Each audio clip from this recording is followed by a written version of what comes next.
Assalamualaikum warahmatullahi wabarakatuh. Baiklah, saya akan mempresentasikan mengenai studi model kebijakan inkremental mengenai pendanaan ruang terbuka hijau di Kota Tangerang.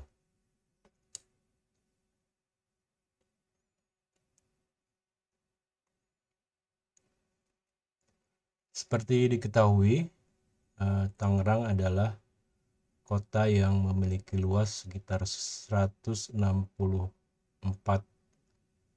km persegi dan jumlah penduduk pada tahun 2023 sebanyak lebih dari 1.900.000 jiwa.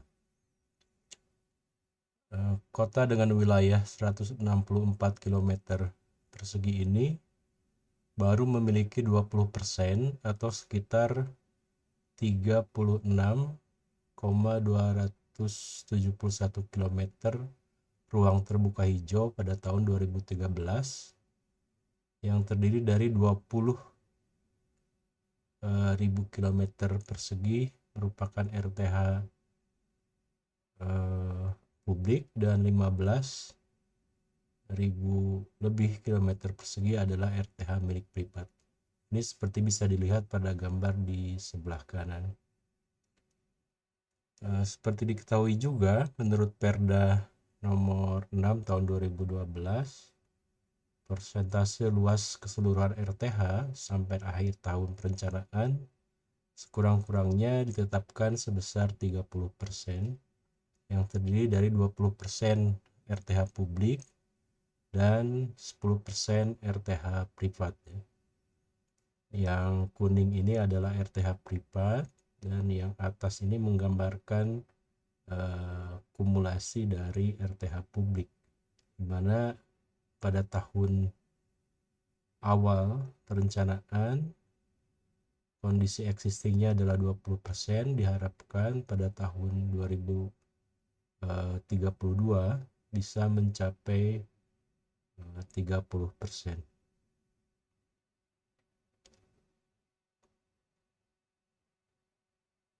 Berbagai studi sudah dilakukan mengenai ruang terbuka hijau di Kota Tangerang, namun belum ada yang membahas mengenai kebijakan pendanaannya. Oleh karena itu, penelitian ini bertujuan untuk mengkaji model kebijakan inkremental pendanaan ruang terbuka hijau di Kota Tangerang. Penelitian diharapkan dapat memberikan kontribusi bagi pengembangan kebijakan pendanaan terkait dengan pengelolaan RTH di Kota Tangerang, serta juga diharapkan dapat menjadi pembelajaran di daerah lain yang mengalami atau menghadapi tantangan yang serupa. Metode penelitian yang dilakukan adalah penelitian tinjauan literatur atau literatur review dengan pendekatan kualitatif. Seperti dijelaskan oleh Miles dan Huberman tahun 1994, analisis data kualitatif dilakukan melalui 3 tahapan. Yang pertama adalah reduksi data atau data condensation, lalu kemudian penyajian data, lalu kemudian penarikan kesimpulan. Metode yang dilakukan dalam penelitian ini adalah analisis kualitatif dengan pendekatan interaktif, di mana pengumpulan data, reduksi data, penyajian data, dan juga penarikan kesimpulan dilakukan secara simultan dan paralel. Kerangka teori yang digunakan ada 2. Yang pertama adalah teori model kebijakan inkremental seperti dijelaskan oleh Warlina yang dikutip dalam Agus Susanto dan kawan-kawan, yang memandang kebijakan publik sebagai kelanjutan dari kegiatan-kegiatan yang telah dilakukan oleh pemerintah di masa yang lampau, di mana perubahan-perubahan itu hanya dilakukan seperlunya saja. Lalu kemudian yang kedua, teori yang digunakan adalah model pendanaan ruang hijau perkotaan menurut Cabe yang diterbitkan tahun 2006, yang menjelaskan 8 model pendanaan ruang terbuka hijau publik di perkotaan.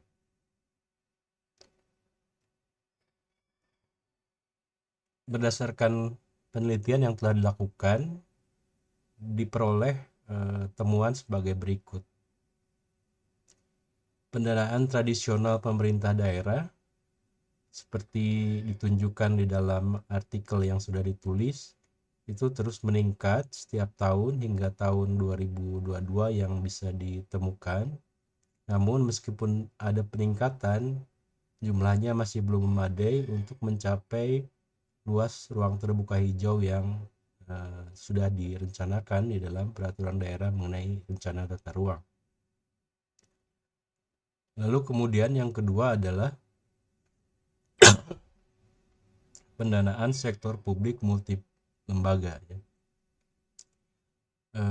Dari penelitian yang dilakukan terdapat keterkaitan antar berbagai lembaga dalam pengelolaan ruang terbuka hijau, seperti Dinas Kebudayaan dan Pariwisata, Dinas Lingkungan Hidup, serta Dinas PUPR, Pekerjaan Umum dan Penataan Ruang. Keterkaitan sektor-sektor ini bisa dikembangkan lebih lanjut di dalam mekanisme pendanaan ruang terbuka hijau. Selain itu juga suatu pengelolaan ruang terbuka hijau yang lebih inklusif bisa mendorong ke arah pendanaan multi lembaga yang lebih baik lagi. Lalu kemudian yang ketiga adalah model pendanaan berupa inisiatif perpajakan. Yang dapat ditemukan adalah hubungan antara pajak bumi dan bangunan, perkotaan dan pedesaan atau PBBP 2 dengan pendanaan ruang terbuka hijau dapat ditelaah lebih lanjut. Secara teoritis memang terdapat hubungan antara PBB sebagai salah satu jenis pajak daerah dengan pendanaan tradisional pemerintah daerah melalui APBD dan anggaran-anggaran publik yang ada sekarang. Namun dalam hal pengembangan pendanaan tentu harus dilihat lagi, dikaji, ditelaah lebih lanjut bagaimana mekanisme perpajakan ini dapat dikembangkan sebagai salah satu sumber pendanaan ruang terbuka hijau, mengingat berbagai batasan yang ada di dalam kewenangan daerah untuk memungut pajak. Lalu kemudian yang keempat adalah peluang perencanaan dan pengembangan. Terdapat keterkaitan atau korelasi antara koefisien daerah hijau dengan perizinan yang dapat ditinjau atau ditelaah lebih lanjut dalam kaitannya dengan pendanaan ruang terbuka hijau. Lalu kemudian yang kelima adalah model pendanaan berupa obligasi dan pembiayaan komersial. Model pembiayaan ini memungkinkan untuk dikembangkan sebagai model pembiayaan alternatif dalam membangun ruang terbuka hijau. Meskipun model pembiayaan ini baru diatur di dalam peraturan perundang-undangan, namun perlu dilihat sebagai alternatif pembiayaan. Lalu kemudian yang berikutnya adalah peluang menghasilkan pendapatan. Kita tahu bahwa taman-taman tematik yang ada di Kota Tangerang itu memiliki peluang untuk dikembangkan sebagai taman-taman yang bersifat menghasilkan pendapatan, seperti misalkan dari pendapatan penjualan kuliner ya, seperti itu dan sebagainya. Lalu kemudian yang berikutnya adalah dana abadi atau endowment fund ya. Endowment fund ini sudah diatur dalam regulasi dan dengan demikian memungkinkan untuk dikembangkan lebih lanjut. Dan yang terakhir adalah keterlibatan sektor sukarela dan masyarakat, di mana sektor-sektor sukarela seperti NGO, organisasi filantropi, lalu kemudian program CSR perusahaan, dan juga model pendanaan baru seperti model pendanaan crowdfunding itu bisa dikembangkan lebih lanjut ya, dengan adanya taman-taman di Kota Tangerang yang sudah dibangun dengan dana CSR. Dan yang terakhir sebagai penutup dapat disimpulkan bahwa peningkatan kemampuan pendanaan melalui peningkatan sumber pendanaan inovatif untuk ruang terbuka hijau secara berkelanjutan tidak dapat hanya mengandalkan pada anggaran tradisional pemerintah. Hal ini terkait dengan keterbatasan anggaran pemerintah daerah yang memerlukan tambahan sumber pendanaan lain yang tadi sudah dijelaskan, yang dapat diidentifikasi dalam kajian ini melalui pelibatan masyarakat dan swasta serta juga sumber-sumber pembiayaan lainnya.